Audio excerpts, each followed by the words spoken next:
太好了，朕的后宫真是精彩之极呀！什么乱七八糟、匪夷所思的事情都能够发生。你们做这些伤天害理的事情，就不怕掉脑袋吗？皇上息怒，罪人罪该万死，罪人真悔莫及啊，皇上。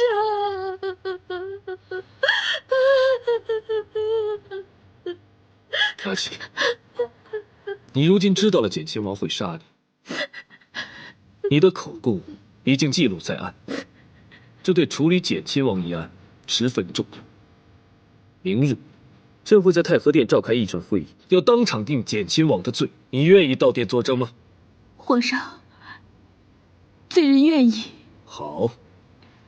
本来你和你哥哥都是死罪，但朕念你们二人有戴罪立功的表现，朕免你们一死，会尽量从轻发落。罪人叩谢皇上天恩。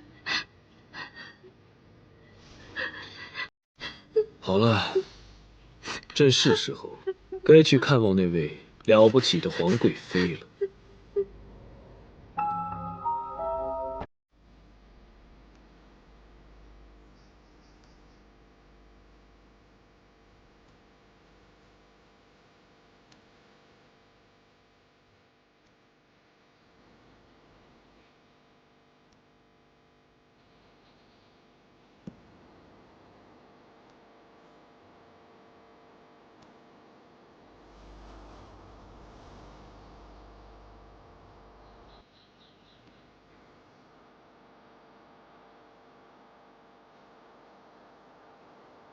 娘娘，娘娘，娘娘，皇上来了，还来了好多侍卫。皇上也该来了。太后娘娘，事情的经过就是这个样子。好，哀家也去看看，看看这个灵珠是何心肠。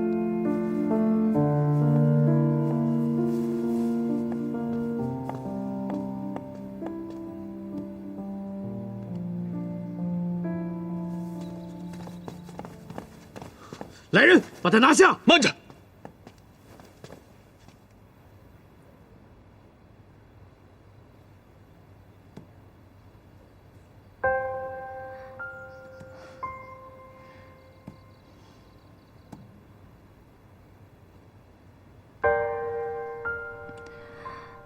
皇上，恕臣妾无礼，一杯酒下肚，已无力供应皇上了。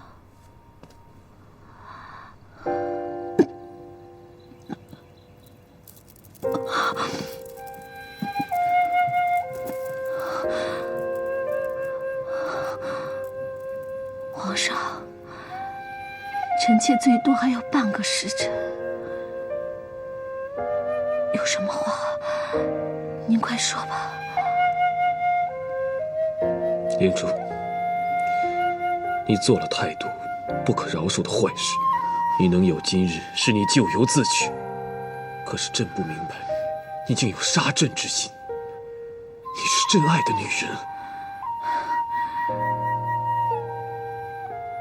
皇上，臣妾是逼不得已才出此下策的。臣妾是为了自保性命，也是为了保住简亲王，能够让他的宏大抱负得以实现。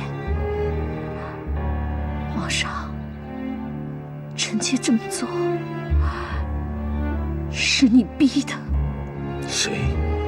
是你，你逼的。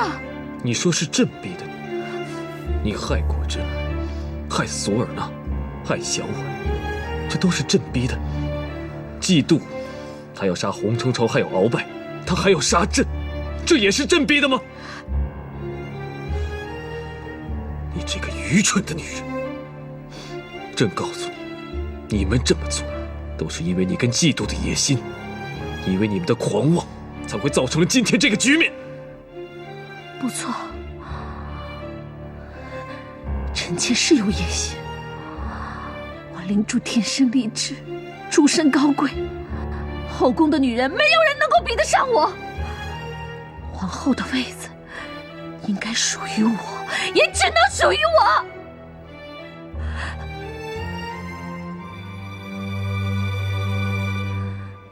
都是这个女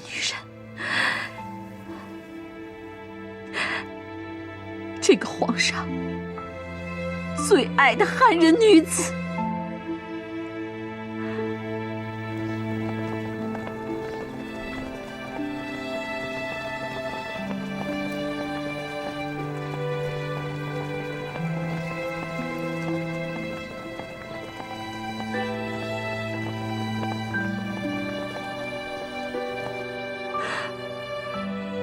是皇上和皇额娘决定不再立我为后，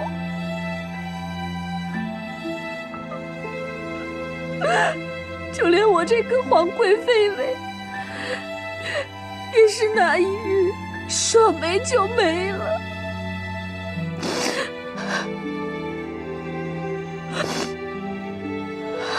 皇上，灵珠的恨，灵珠的罪，皆因董小宛而起。董小宛有我没他，有他没我。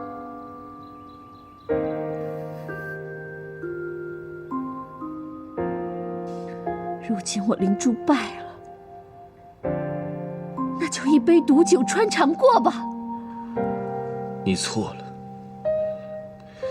就算没有董小宛，你也一定会害所有挡你道的人。朕说的没错吧？臣妾这杯毒酒，是臣妾亲自调制，自己喝下的。如今，神仙也救不了我。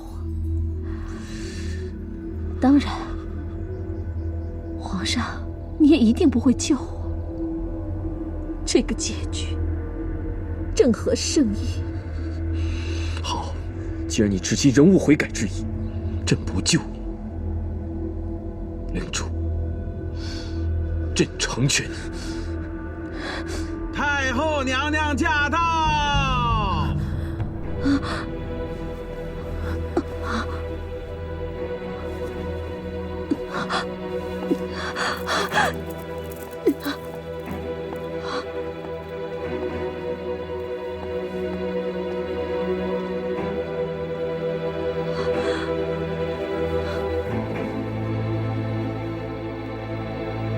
他怎么了？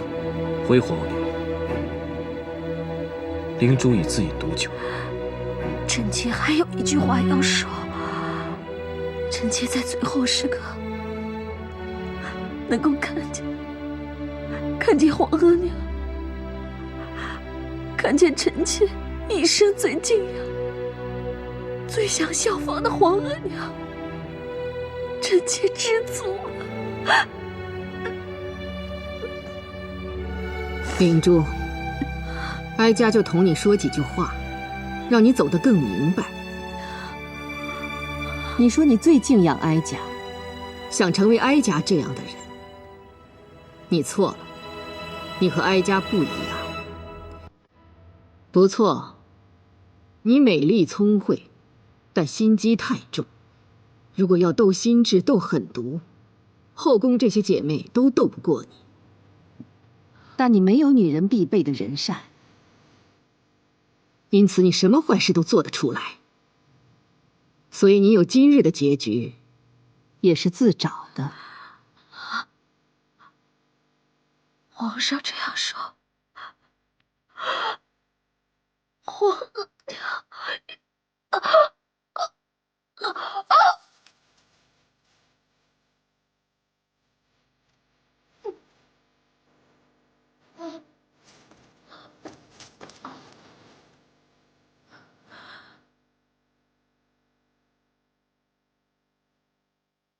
皇帝，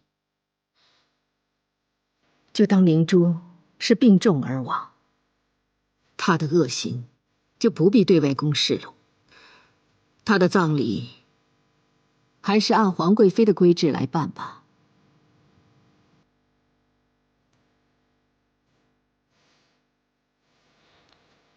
儿子遵旨。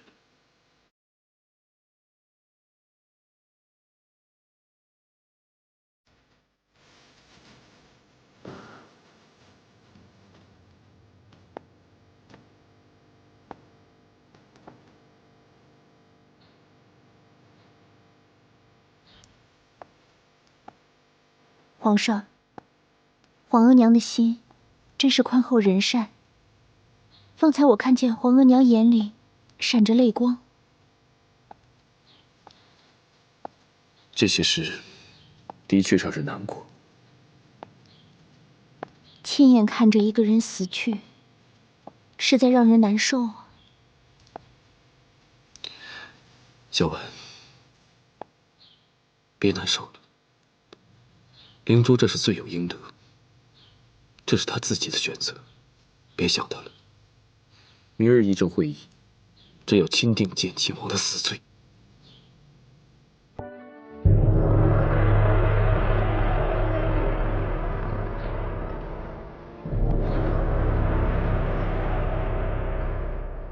万岁爷有旨，带简亲王入殿。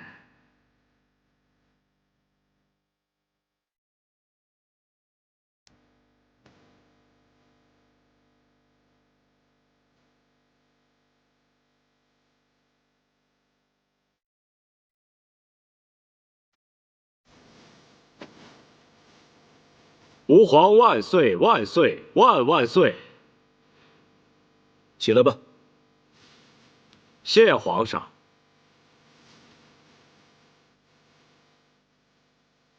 季度，收集你的罪证一事进展得非常顺利，朕认为可以结案。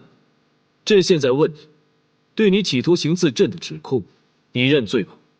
皇上，臣不认罪。臣绝不会承认这个奸人强加给臣的莫须有的害人罪名。可朕认为你就是有罪。难道你认为给你强加罪名的奸人是朕吗？皇上，简亲王绝不是这个意思。他所说的奸人，是指告发他的那个那月。郑王爷，您坐下，朕明白他的意思。季度刚才只是有一些用词过度，以至于有一点语义不清，朕能理解。季度啊，朕认为你不是男人，敢做不敢当。如今你犯的谋逆大罪，铁证如山，你还敢在这里嘴硬，死不认罪？现在，朕对你和议政会议说，如果在今天的审讯结束之后，如有议政大臣不认可这些证据，或者说不认为简亲王有罪，朕便立即宣判简亲王无罪。朕这样做，议政会议诸位大臣可有异议？皇上圣明，微臣没有异议。老臣在此多谢皇上。好了，我们就不浪费时间了，传证人那月入殿。这万岁爷有旨，带那月入殿。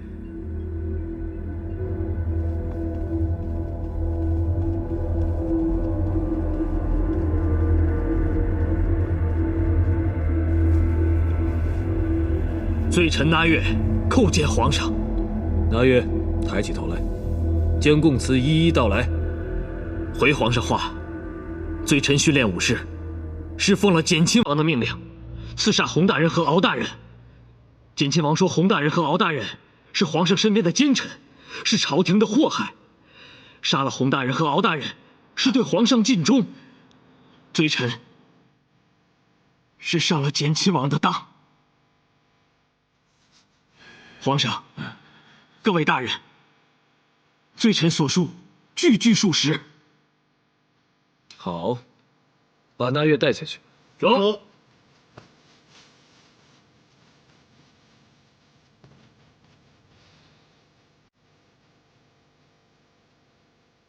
各位议政大臣，显然刚才那月一人的证词不能让各位信服，简亲王更是对这个证人嗤之以鼻。不过朕相信我们很快便看不到简亲王这副镇定的表情了。刘光才，传下一个证人，拜蒙入殿。万岁爷有旨，待拜蒙入殿。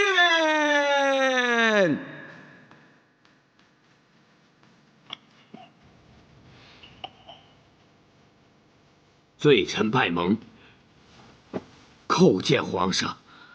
拜蒙是郑兰琪第一副统领，更是简亲王的心腹。朕相信他的话一定会有很强的说服力。鳌拜，臣在。你来问问吧。遵旨。拜蒙，将你所知的简亲王的所有罪行都从实招来。王爷，那起已经认罪招了，属下不能不招了。快说！简亲王令罪臣在那月行刺皇上后，杀掉那月，让那月背上弑君的罪名。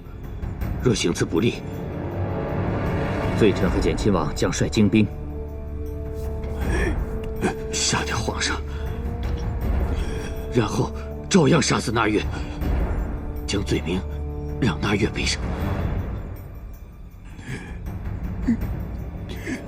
拜蒙，本将军再问你件事：郑兰琪卖官一事，受何人指使？目的何在？是简亲王密令罪臣和那月所为，目的是为了聚财。简亲王说，要行大事，需要大量的钱财。罪臣和那月训练的3000兵马，费资巨大。皇上，拜蒙所供事实和那月所供事实完全一致，足证简亲王有罪。怎么样，各位爱卿？有人对拜蒙的供词有疑问吗？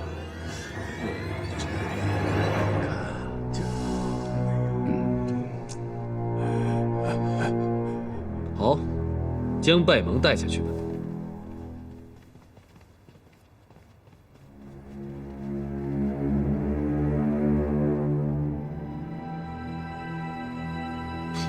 看来，简亲王已经没有刚才那么镇定了。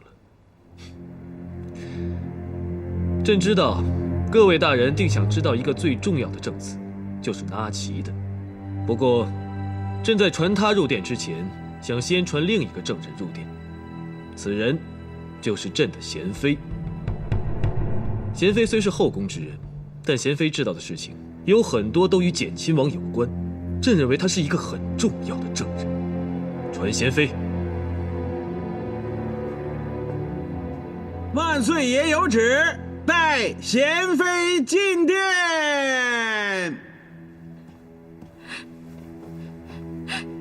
罪人见过皇上。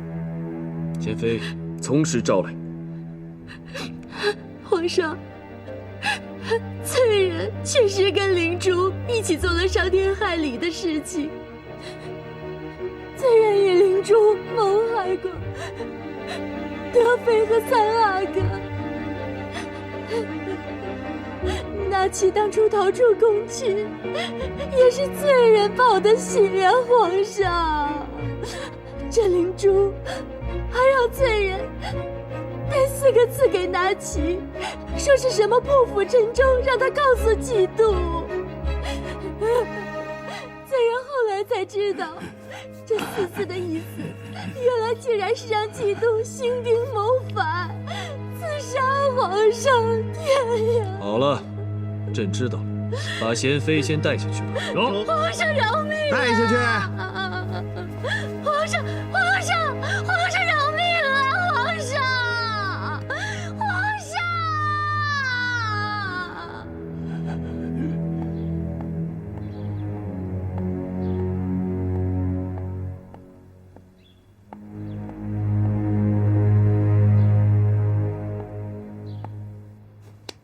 皇上，贤妃的证词颇为重要，臣等不知道，简亲王竟与后宫皇贵妃有密切的联系，共谋犯罪。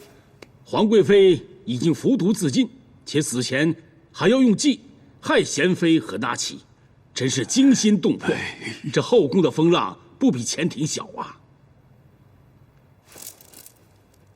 嫉妒，你这个逆子，你为何要骗阿玛？你为何要犯下滔天的谋逆大罪？阿玛一次再一次都问过你，你信誓旦旦，保证绝对没有犯罪之事，绝对没有犯罪之事。你犯的可是滔天大罪呀！我们全家都被你害了。郑王爷，您年事已高，千万别激动啊，坐下说。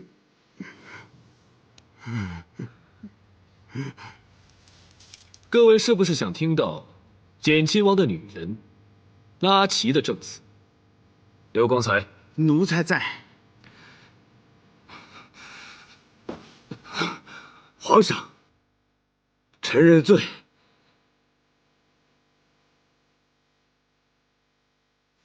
臣甘受一死，罪臣请求皇上不必叫纳琪进来作证了。嫉妒认罪啊！各位大人还要听听纳琪的证词吗？皇上，臣以为纳琪不必作证了。纳琪和贤妃的招供，臣和敖大人、鄂大人都已亲耳听见。现在，简亲王犯下的谋逆大罪，是铁证如山，无可狡辩。他自己也认罪了，甘愿一死。皇上，臣以为此案可以结了。好，既然各位大臣都没有反对的声音，那朕认为就先将嫉妒关入刑部大牢吧。刘光才，英统领将侵犯嫉妒押入刑部大牢，带下去。这。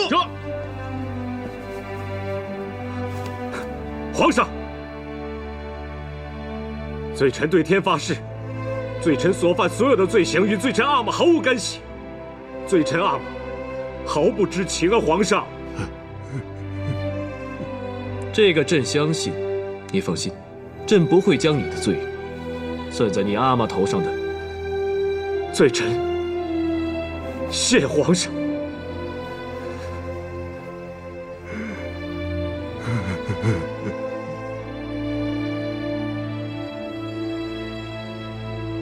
阿玛，儿子对不起您，您多保重。儿子走了。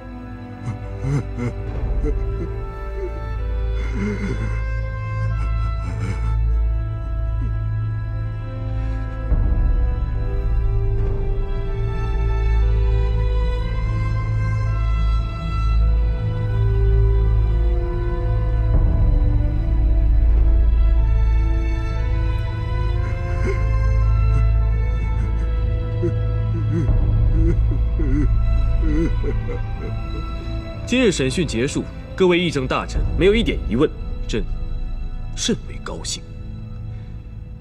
接下来就要同各位议政大臣议一议，该如何定简亲王的罪。皇上，依大清律法，简亲王犯下的是不可饶恕的死罪，应判斩立决。皇上，臣复议。臣复议。臣复议。臣复议。皇上，简亲王确实是不可饶恕的死罪呀！臣复议。知道了。郑王，只有您一个人没说话，是不是觉得朕不应该判嫉妒有罪？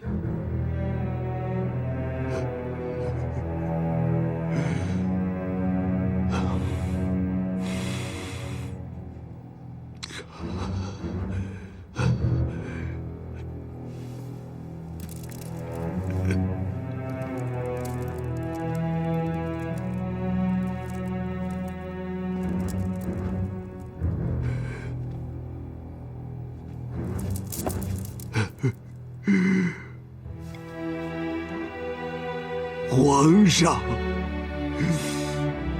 嫉妒死罪，老臣毫无异议。身为嫉妒的阿玛，臣也有罪。皇上不怪罪老臣，老臣感激不尽。老臣愿意负罪请辞所有官职，请辞议政大臣一职，告老还乡，还请皇上恩准。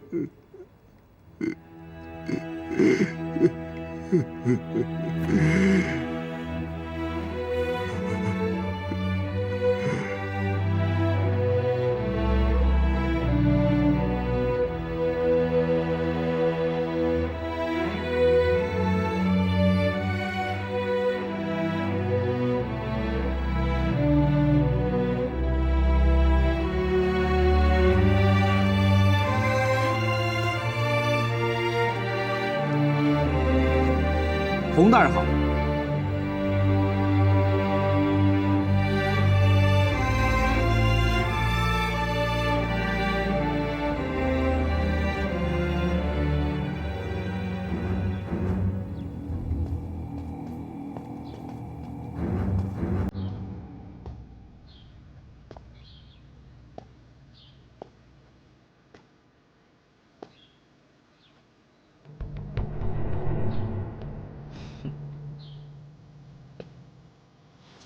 起来吧。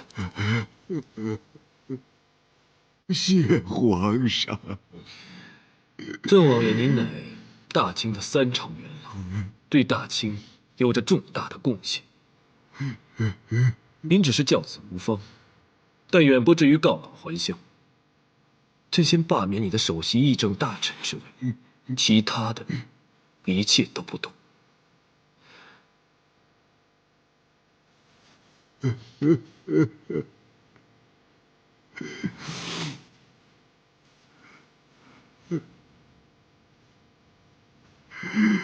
郑王爷，大清需要你，朕更需要你。谢皇上天恩呐！起来。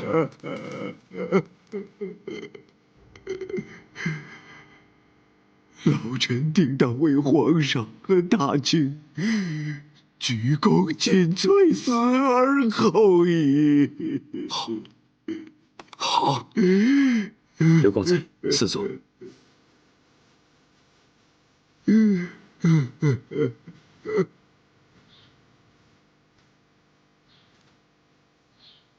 洪承畴，这次你赢了，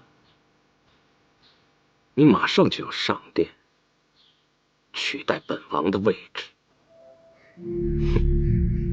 可惜呀，老天不长眼，又让你这个汉人赢了这一局。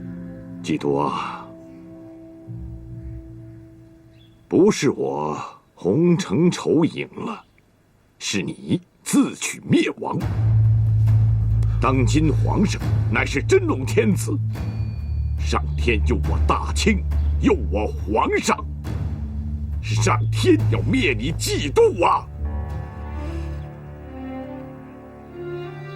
带走。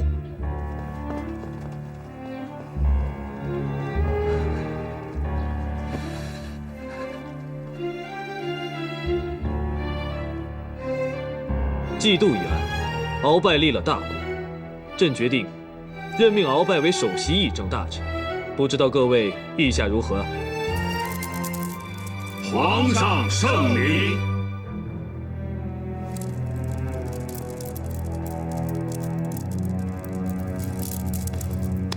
皇上，臣誓死效忠皇上，效忠大清，鞠躬尽瘁，死而后已。好，鳌拜，起来吧。谢皇上。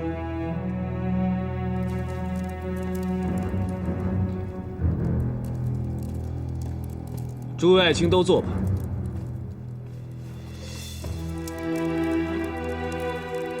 诸位爱卿，今日朕还想把一件事情定下来：议政大臣人数最多不能多于9名，最少不能少于8名。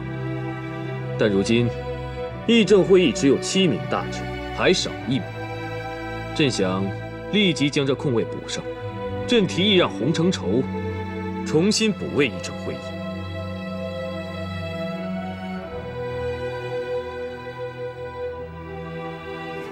皇上圣明，臣完全赞同皇上的想法。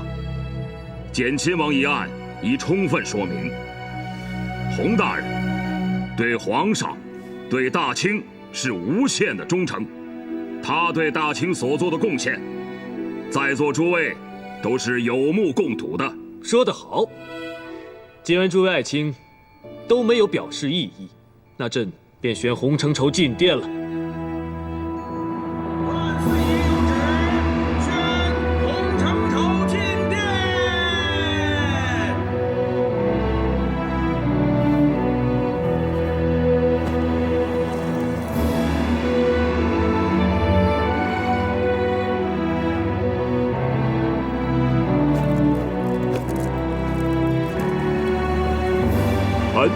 洪承畴叩见皇上。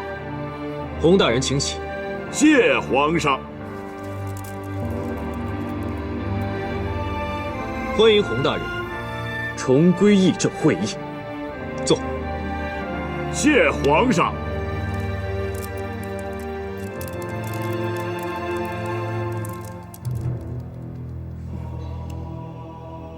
8位议政大臣今日都在，那朕就宣读对减亲王嫉妒处置的口谕了。查：原议政大臣减亲王嫉妒，屡犯罪行，最后竟至企图行刺大清皇帝，其罪当判斩立决。但朕念嫉妒一家对大清卓有贡献，尤其其父正亲王济尔哈朗为大清3朝元老，功勋赫赫。因此，朕决定剥夺嫉妒一切尊荣，将其关入死牢，永不赦免。钦此。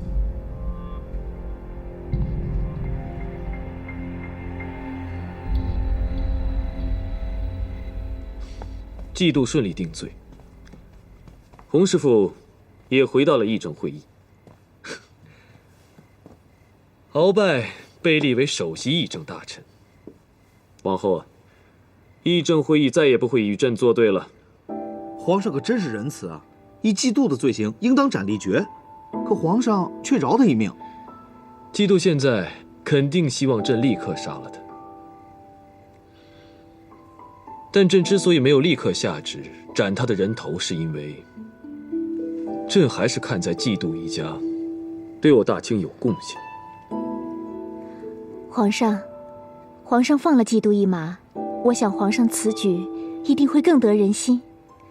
这嫉妒啊，毕竟曾是议政大臣，和其他几位议政大臣有同僚之情。皇上这样做，我想其余那些议政大臣们一定会非常感动的。娘娘看的可真准，那帮议政大臣真是非常感动，正亲王当场痛哭流涕呢。哦，对了，皇上想如何处置娴妃，还有那月、那齐呢？这个朕也想过了，他们3个人犯的都是死罪，但是又都有重大立功的表现。如果没有他们3个人，朕就无法定嫉妒和灵诛的罪。因此，朕决定对他们从轻发落。这个娴妃就废除她的妃位，关在后宫囚禁5年。那月、那齐也都关监5年吧。这那齐、那月还要关监这么久啊？皇上，小婉曾经答应过那齐，倘若他能帮助我们揭发嫉妒的罪行，小婉便会向皇上求情，放他们兄妹一马，让他们兄妹可以远走高飞。小婉，5年对他们来说已经是最轻的惩处了。娘娘，如果让那月、那岐不受惩处，远走高飞的话，那刑部那边肯定会有不平的，而且朝廷百官也会有议论的。你们说的这些道理，我都懂。我也知道，倘若将那月和那岐兄妹无罪释放，也的确是极为不妥。只是想到那岐那么深爱一个男人，可那个男人却要杀他，他的命运实在是太悲惨了。小婉心里实在是不落忍呢。你们先出去一下，朕有话要跟德妃说。这是。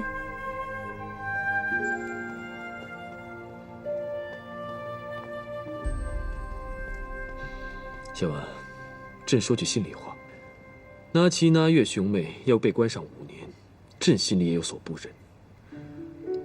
可是国有国法，家有家规，他们犯了这么大的罪，是必须要受到惩处的。那皇上能不能少关他们兄妹几年呢？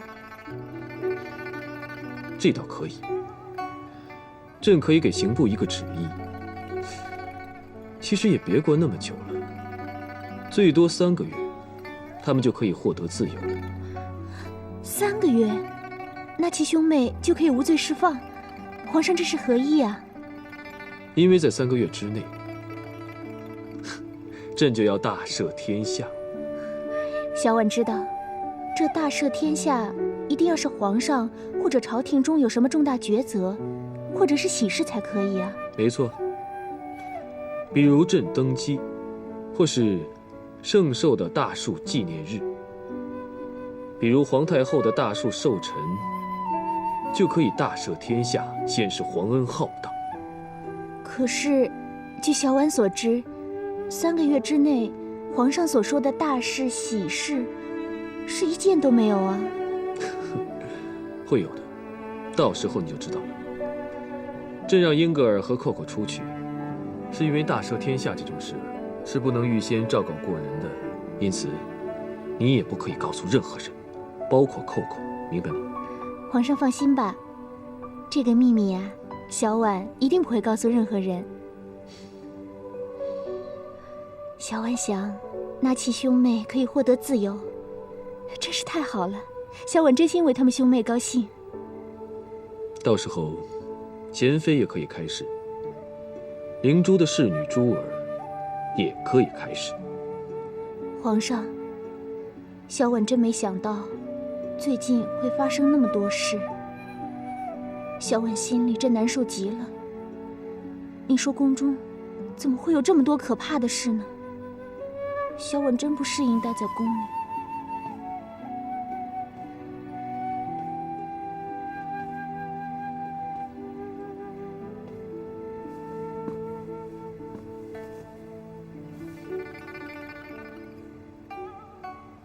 董小婉，你如今还同皇公子说不适应这后宫的生活，是不是晚了点儿？是啊，小婉现在才说这句话，好像是晚了点儿。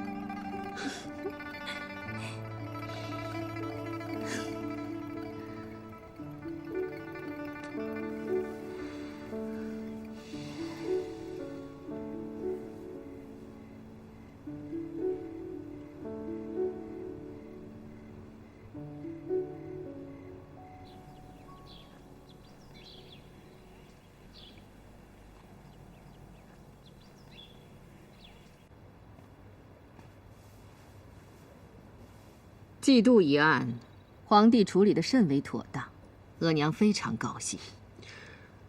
儿子自己也甚为高兴啊！现在议政会议里的恶人终于铲除了，首席议政换成了鳌拜，洪师傅也回来了。皇娘，儿子想跟您说句实话。儿子本想借这个机会彻底废除议政会议，但后来，儿子又细想，如果真的这么做，那朝廷必然又会掀起更大的风浪。所以儿子考虑再三，便没有同皇额娘商议此事。皇帝思虑周全，如果皇帝真的提出来，额娘也不敢同意。议政会议能忠实执行皇帝的旨意，皇帝要想稳住局面，暂时不动为好。儿子明白。皇额娘，如今皇贵妃的位子空出来，儿子有个想法，想与皇额娘商量。皇帝不会是想立德妃为皇贵妃吧？是，儿子就是这么想的。儿子不仅想立德妃为皇贵妃，还要大赦天下。皇帝真的想立德妃为皇贵妃，还要借这件事大赦天下。皇帝做这样大的决定，可要三思啊！皇额娘，儿子亲政多年，还没有过一次大赦之举。如今四海安定，朝廷最险恶的风浪也已过去，所以儿子觉得现在是显示皇恩、求取民心的最好时机啊！皇帝要大赦天下，额娘非常高兴。但皇帝为什么要在立皇贵妃上做文章呢？皇帝完全可以以更重要的理由去大赦天下。再过半年就是皇帝25岁的生辰，那时不更名正言顺，值得天下同庆吗？皇额娘，儿子对德妃的感情，天地可见。虽然现在儿子还不能立德妃为皇后，但在儿子的心中，她早已是真正的皇后。儿子封德妃为皇贵妃，那是当作封后的大事来看的。皇额娘，儿子觉得这件事情比儿子的生辰更为重要，因为德妃为儿子吃了太多的苦，受了太多的罪。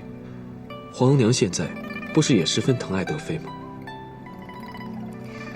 额娘的确是非常疼爱德妃的，但德妃这件事上，额娘是有底线的，朝廷也是有底线的。额娘和朝廷可以说已经做了最大的让步，她毕竟是汉人。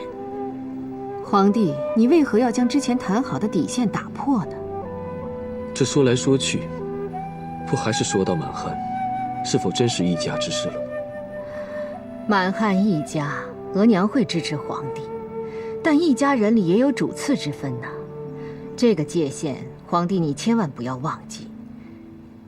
就拿立皇贵妃这件事来说，额娘的意思是，不能够立德妃。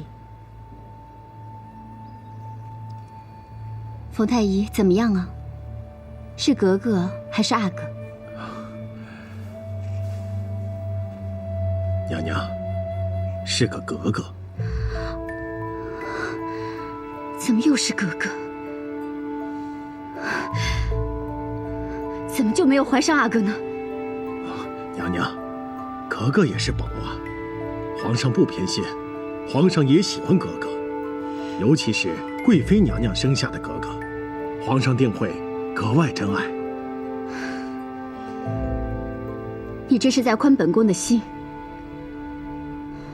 本宫明白，这格格和阿哥可差得远呢。主子如此年轻，往后定会生下很多阿哥的。云儿这话说的，我倒是爱听。那皇额娘觉得，谁最适合做这个皇贵妃呢？要说可考虑的人选，佟佳氏和果真最该考虑。不是额娘不心疼德妃，正是因为封德妃为皇贵妃又会引起风波，而且皇帝也承诺过，不会再动德妃的妃位。若不是灵珠出事，皇贵妃之位空了出来，儿子也不会想这件事情。额娘觉得果真更合适些。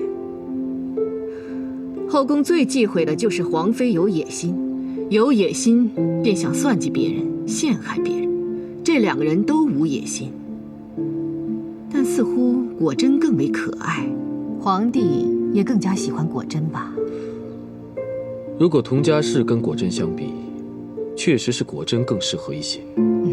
不错，果真如今是贵妃，晋升为皇贵妃也不会显得唐突。而且她现在还怀着孩子，没准这一次是个阿哥呢。皇后娘，这个儿子跟您说实话吧，就算果真给儿子生10个阿哥，而德妃一个都没有生，果真在儿子心中的地位也不能同德妃相比。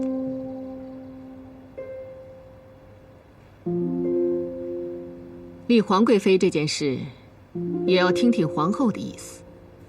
皇帝，不如我们暂时将这件事放一下，就让皇贵妃之位暂时空着。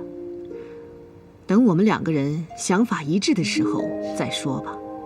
好，那就让皇贵妃之位先空在那儿吧。不过皇娘，皇贵妃之位不能空得太久了，如果空得太久，会让人起疑，引起议论。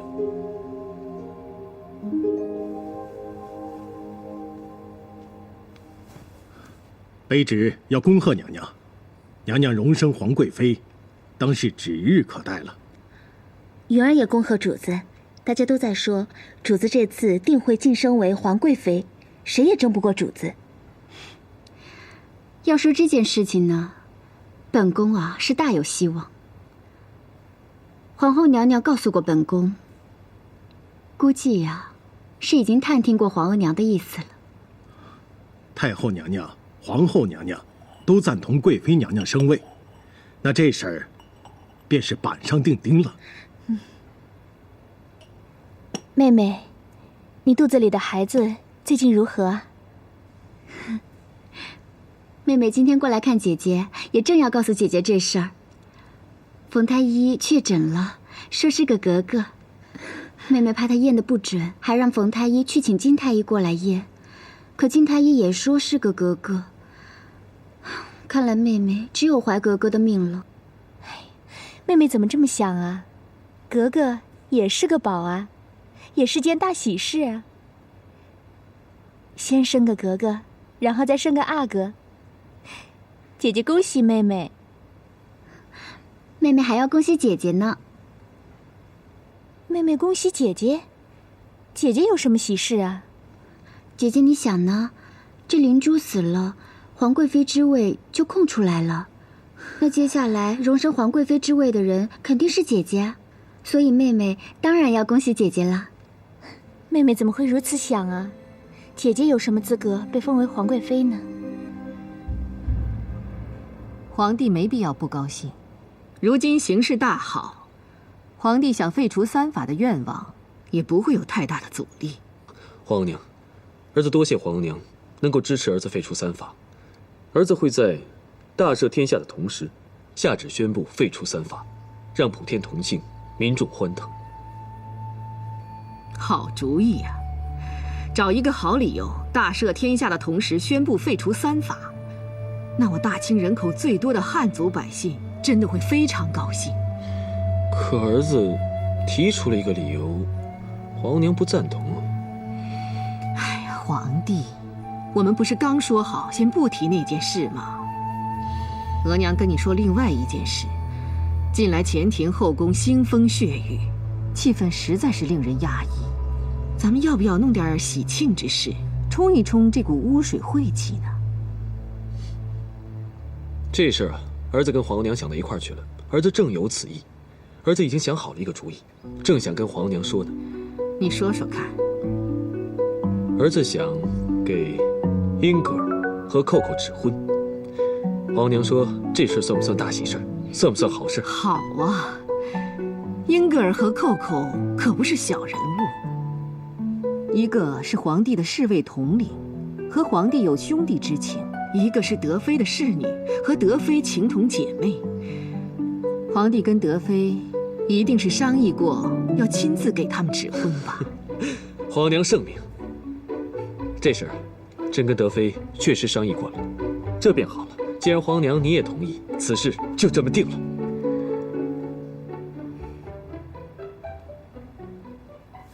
恭喜德妃娘娘，娘娘终于赢得了太后娘娘的心，实属不易，娘娘令人钦佩呀。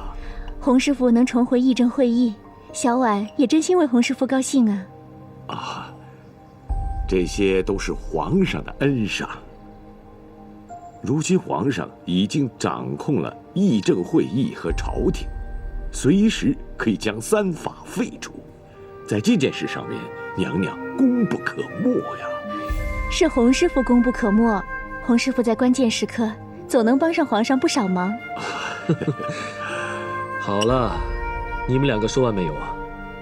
是来互相吹捧的，还是来商讨朝廷大事的？快来谈谈正事吧。皇上，这寇寇和英格尔的成亲之礼能由洪师傅亲自主持，这真是再好不过了。是啊，英格尔、寇寇，由朕还有德妃娘娘亲自来给你们指婚，你们愿意吗？皇上，奴才愿意。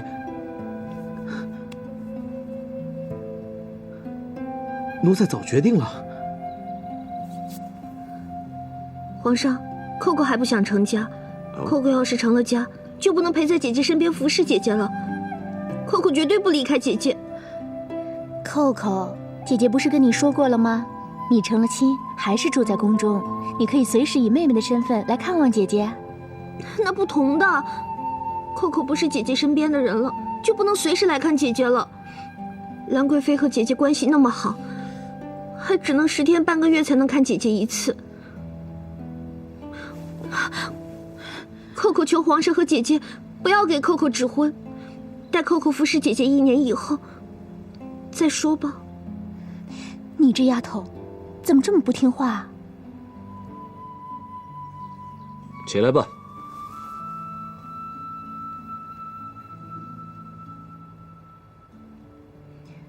皇后，皇帝想立德妃为皇贵妃的心意十分坚决，你也要劝劝皇帝。皇额娘，这皇上的脾气，臣妾哪敢劝呢？臣妾相劝的话，只会惹得皇上更加反感臣妾，没有效果。倒也是，那你不必劝，你只需要表明你的意思就行。皇额娘的意思是，臣妾可以向皇上表明立场，赞同晋兰贵妃为皇贵妃。对，你对皇帝表明你的意见。假如皇帝坚持要晋德妃呢，你就提议暂时不立皇贵妃，以免惹得额娘不快。臣妾遵旨。不过皇额娘，这皇贵妃之位怕是不能久续。从前未立皇贵妃便没有这个忌讳，如今既立了，怕是不能久续啊。额娘知道，先拖一下有好处。德妃知情以后，定会坚决拒绝，慢慢皇帝就会明白，到底该晋谁为皇贵妃了。皇额娘圣明。皇额娘，如今皇上身边又少了2位妃子，也应及时进补才是。这件事额娘也跟皇帝提过，但如今皇帝的心思也不在这件事情上，干脆等定了皇贵妃的事后再一并进补吧。你是皇后，进补之人你要多加留意。是，臣妾定会多多留意，一定会让皇上满意的。对了，今日额娘跟你谈的事，你不能对任何人讲，尤其是果真同家事懂恶事，绝对一个字都不能漏，明白吗？是，臣妾绝不敢漏一个字。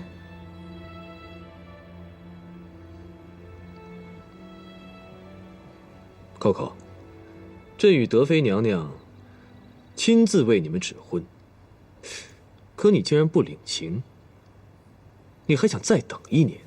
朕告诉你啊，你能等，朕的英格尔可等不了，是不是？不，皇上，奴才能等，都听寇寇的。当然了，肯定会等得颇为痛苦。寇寇，这1年太久了。是啊，这1年太久了。不行，万一这期间，英格尔要是爱上别的女人怎么办？皇上，闭嘴！奴才可不敢。用英格尔自己的话说，他经常会拈草惹花的。你说这当中万一出了什么事儿，朕该怎么办呢？因此啊，你得赶紧给他生个孩子，要生孩子就得赶紧办成亲礼，成亲了，朕就给他官升2级，让他做大内侍卫统领。奴才跪谢皇上。啊，谢皇上天恩。朕还以为你会断然拒绝呢。如果当初朕没记错的话，好像你是从4品官职。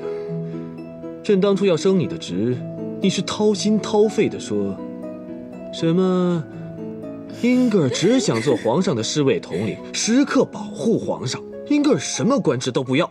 哼，原来今天一说要给你升官，马上你就答应了。原来你是在骗朕呢。这个皇上，您还不知道，皇家禁卫统领和御前侍卫统领差的不仅是2级官职，那还差着好多薪俸呢。奴才以后要养家，要养扣扣，还要养一大堆满汉合一的娃，这压力大呀。所以呢，奴才再也不敢抗旨拒升了。皇上，听了英格尔这话，我对扣扣以后的日子啊，着实放心。多好的男人呢！为了能让娘娘更加放心，皇上，请皇上将皇家禁卫统领和御前侍卫统领2份差事都让奴才兼了吧。这样呢，奴才既能领2份薪俸回家，又能随时不离皇上左右，这才是真正的2齐全美。洪大人，您的意思呢？皇上必须要提防英格尔别有用心，而且用心良苦啊！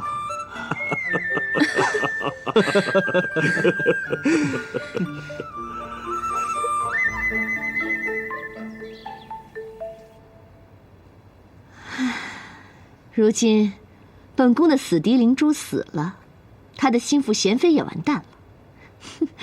本宫真是十分高兴啊！妹妹也是打心眼里高兴。姐姐，咱们后宫这些女人，当属灵珠最为恶毒。如今这个灵珠啊，自饮毒酒而亡，死得极为惨烈。姐姐，咱们的仇报得太痛快了。说起来，替本宫报着仇的，还是董小宛呢。说实话，本宫如今对她倒是有了几分感激之情。是啊，妹妹现在也不讨厌她了。仔细想想，这董小宛的歌舞还真是美极了。我对她的歌舞倒不怎么感兴趣，她倒是还有一件事值得本宫感谢她。你可知道是何事啊？姐姐是说，当初她劝皇上没有立即废。皇后娘娘，药要凉了。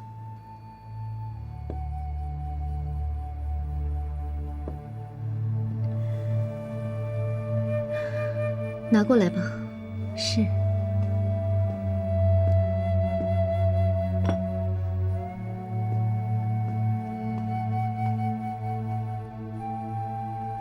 海儿啊，你说每天喝着进补的汤药，有意思吗？皇上不来，本宫想怀阿哥，也怀不上啊。娘娘，皇上还是定期来坤宁宫的。人是来了，可魂儿还在董小宛那儿。皇上也只是敷衍了事，因此本宫到现在也只有2个格格，再也没怀上孩子。娘娘定会怀上阿哥的，娘娘贵为皇后，一定会怀上阿哥的。能否怀上阿哥和是不是皇后没有关系，能否怀上阿哥是和皇上宠不宠爱你有关。只要皇上还宠爱着那董小宛，本宫这些汤药啊都是白喝。海儿，你去请兰贵妃来，本宫实在是闷得慌，想同她说说话。是。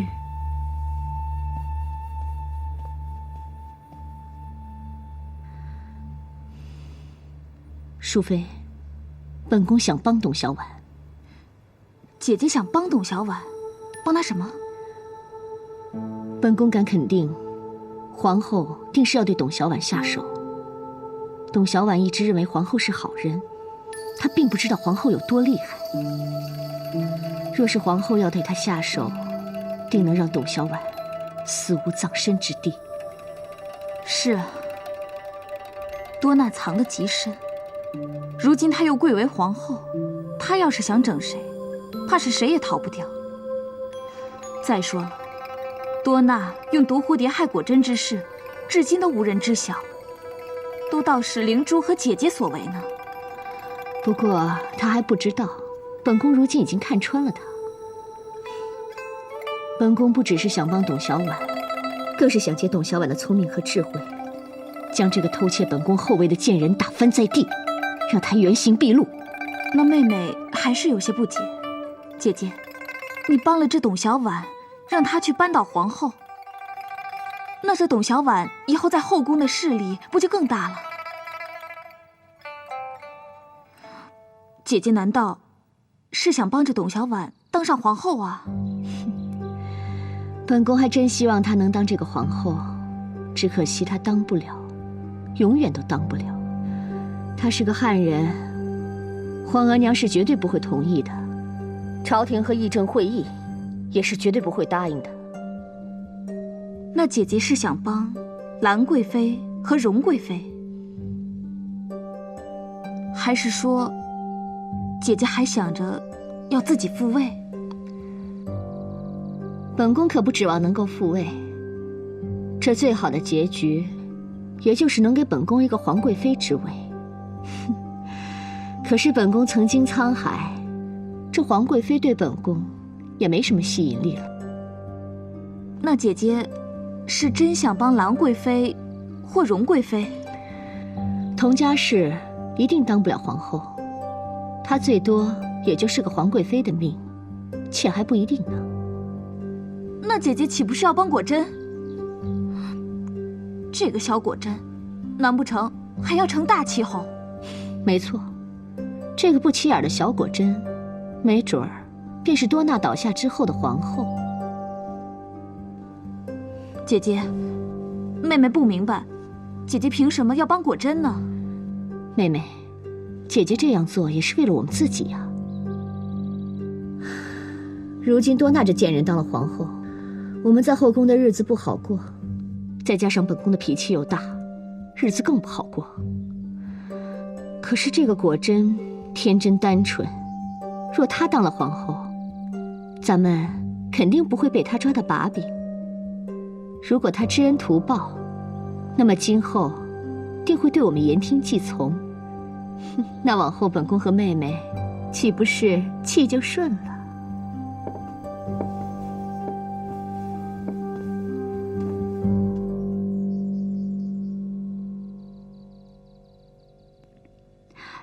姐姐好像是有什么心事，姐姐可愿告诉妹妹吗？姐姐呀，确实是有心事，只不过这心事与姐姐自己无关，而是姐姐担心妹妹你呀。是啊，毕竟立皇贵妃也不是什么太大的事，皇上如果坚决不让步，恐怕……皇后娘娘，您可要千万替臣妾做主。皇上这么对臣妾，臣妾心里实在难受。臣妾也不是非要当这个皇贵妃的，臣妾只是不想让那个董小宛独占皇上，独受皇上宠爱这口气。皇后娘娘，您一定要帮臣妾。妹妹，妹妹快起来。妹妹，你放心吧，姐姐一定会帮你，一定会帮你到底。姐姐贵为皇后，这口气，姐姐一定帮你争。妹妹全凭姐姐做主，妹妹哪里斗得过董小宛？再说，妹妹也没有同她斗的心劲儿。妹妹，你必须要跟她斗。你可知道，若是让董小宛上了位，恐怕从那天起，咱们后宫啊就要被她一手遮天了。是，妹妹全听姐姐的。可是妹妹要怎么和她斗？妹妹，你就听姐姐的安排吧。你与这德妃亲近，可以趁机找些他的不是，让咱们皇上和皇额娘对他产生不满。到那个时候，皇额娘和本宫就有话可说了。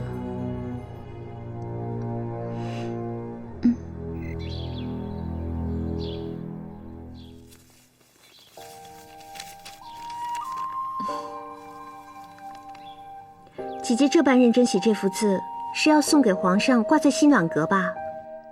不是，是送给你和英格尔新婚的时候，挂在新房里。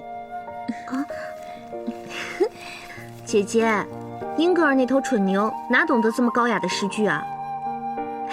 姐姐应该写：在天愿为一片云，在地愿做两头牛。这样写啊，他就看懂了。你要姐姐写。在天愿为一片云，在地愿做两头牛。那姐姐可真这样写了啊？别，还是连理枝吧。他那头蠢牛啊，还是我慢慢教化他吧。扣扣啊，这英格尔其实一点也不蠢，他聪明着呢。你别看他平时总是说错成语，其实啊，他是在逗我们呢。启禀娘娘，静妃娘娘和淑妃娘娘来看望娘娘。他们过来了，哼，真是太阳打西边出来了。还真是有点奇怪。姐姐，还是不要见他们了，皇上最讨厌静妃了。娘娘是否要见他们？若不见，奴才便去回了两位娘娘。不用了，他们能来看我，也实属不易。快去请他们进来吧。这。两位娘娘，德妃娘娘有请。进去吧。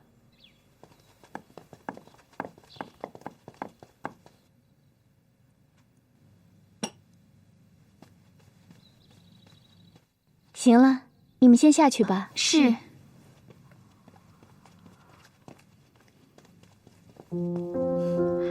两位娘娘今日前来钟粹宫看小婉，有什么事吗？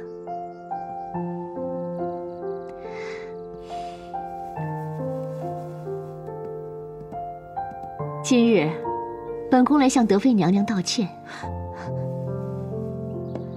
两位娘娘这是干什么？不，该道歉的，本宫还想向德妃娘娘表示感谢。德妃娘娘确实是有德之妃，本宫也来向娘娘表达歉意和感谢。两位娘娘快别这样了，有什么话咱们坐下说吧。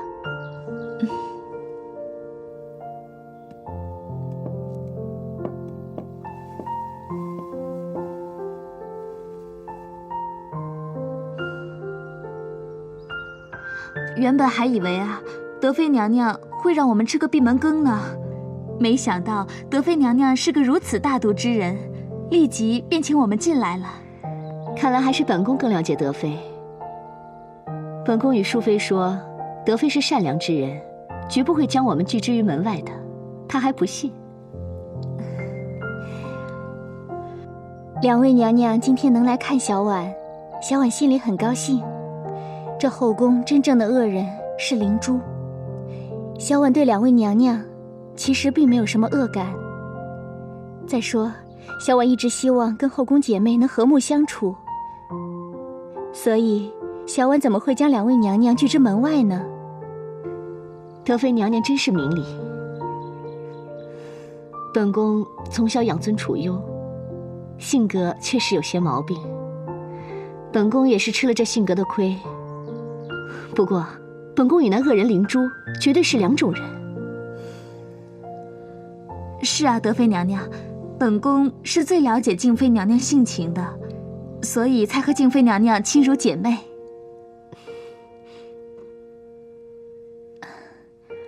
两位娘娘过来，应该也不是单纯来看小婉的，这里也没别人。两位娘娘要有什么话，不妨直说吧。本宫是性情直爽之人，那本宫就直说了。德妃，你帮我们除掉了后宫一大恶人，我们都很感谢你。可你还不知道，如今这后宫中还有一个极其阴险可怕的人。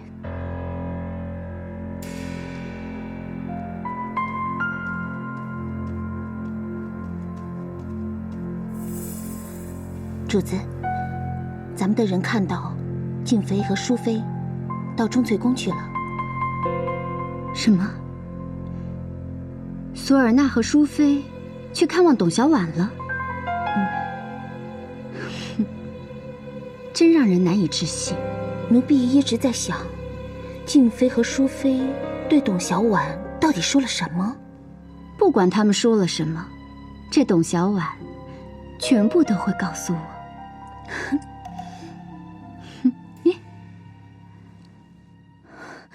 你说什么？这种性格呀，德妃娘娘，多纳皇后的手段可高明着呢。你看，被她害的果真，还是成日跟着她后面转，像条哈巴狗。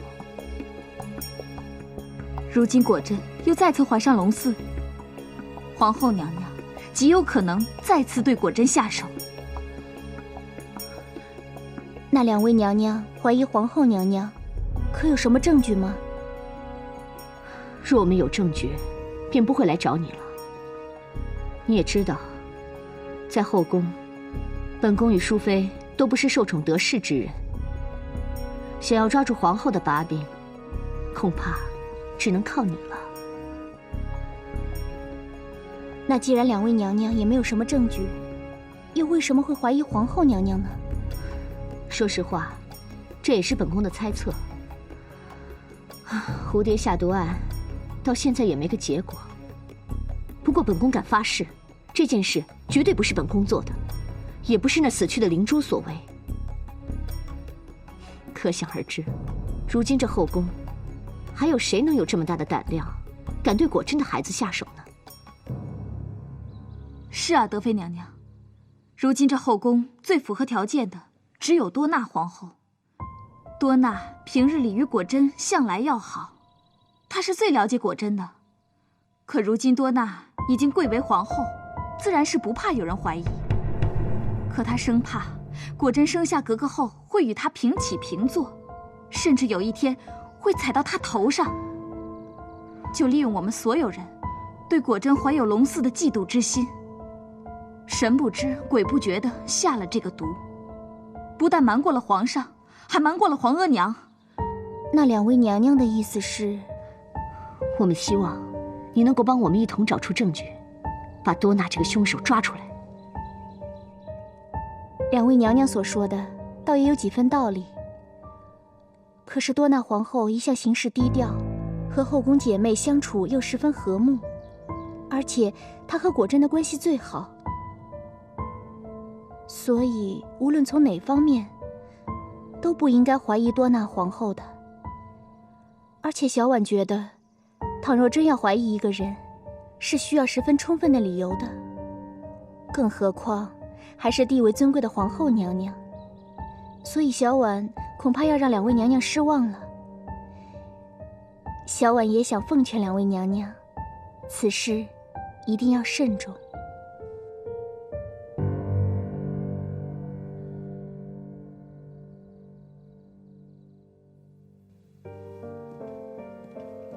姐姐快坐，妹妹也坐。姐姐，你都好久没来看妹妹了，妹妹真是高兴。姐姐来看妹妹，也来看妹妹肚子里的格格。重要的是，姐姐有些话要跟妹妹说。啊，云儿，你带你扣扣姐姐在门外守着吧。是。走吧。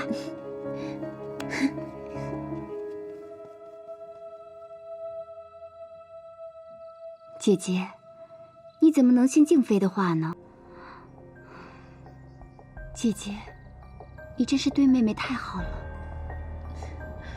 啊，对了，妹妹，姐姐跟你说的是，你可千万不要告诉皇上，毕竟对皇后娘娘的猜疑还没有证据，私下怀疑皇后娘娘，这是不合礼法的。姐姐放心吧，妹妹最好、最真心的朋友就是姐姐你了。姐姐说的话，妹妹定当严守秘密。不过，妹妹总觉得这索尔娜的话十分可疑。姐姐，你可千万不要上当哦。妹妹放心，姐姐自有分寸。